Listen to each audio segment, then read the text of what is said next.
Bill, the exchanges are flying, as you might expect. You've said that this is the government's assault on workers. They've said you're a hypocrite because you helped bring the Fair Work Act into being, and so you have to own this decision. I have to say, it seems like they're making a fair point. No, not at all. The penalty rates changes that the Fair Work Commission's made are due to initiation by employers to lower penalty rates. The issue here is the government can step in and change the decision, which is cutting penalty rates, but they're sitting on their hands. And if they sit on their hands, well, then they're supporting the cuts to penalty rates. But hold on, Bill. Just to be clear, this is what you did say during the election campaign, though, yeah? Will you accept their findings, given this is an independent body assessing penalty rates for Sundays? If you're Prime Minister, yes, you'll accept them? Yes. Even if they reduce Sunday penalty rates? Well, I said I'd accept the independent tribunal, and that makes a big difference between us and Labor, us and the Liberals. So is the only difference here that you're not Prime Minister? That's why you're not accepting it? No, Carrie, the difference is that no one in their right mind seriously expected 680,000 people to have their Sunday rates cut. This decision is a significant departure from what they've done in the past. I do believe in the role of an independent tribunal, but when they get the decision wrong, well, Labor's not going to stand by and say it's all too hard. Sorry, so to paraphrase, I will accept the independent umpire's decision unless they make a decision I don't like. To paraphrase, when you cut 680,000 people's penalty rates, the Labor Party will not support a wage cut. Mind you, it's not new to step in. Malcolm Turnbull stepped in when the truck drivers got a pay rise. Malcolm Turnbull said, oh, well, we'll get rid of the truck drivers' tribunal. No, so, yeah, we will... I'm still confused.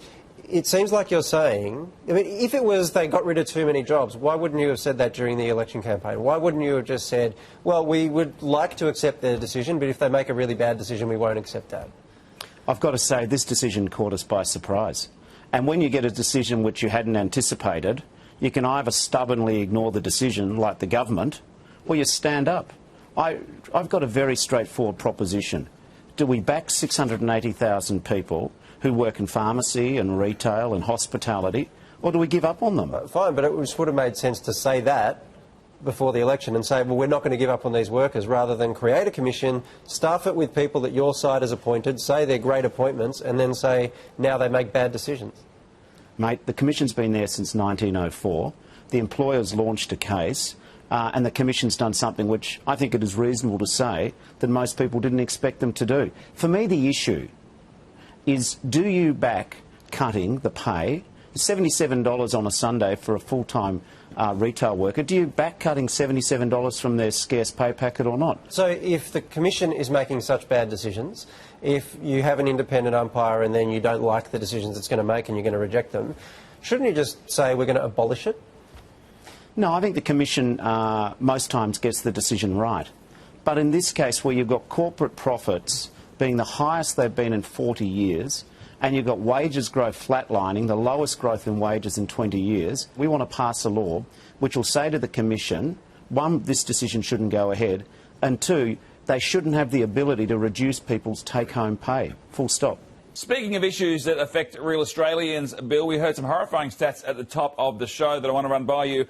19% of Aussies have admitted to peeing in the pool. Are you one of those 19%, Bill? Have you ever seen me in a pool?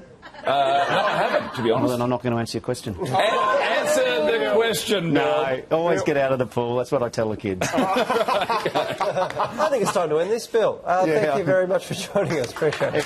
Every party finishes, you know, time to go.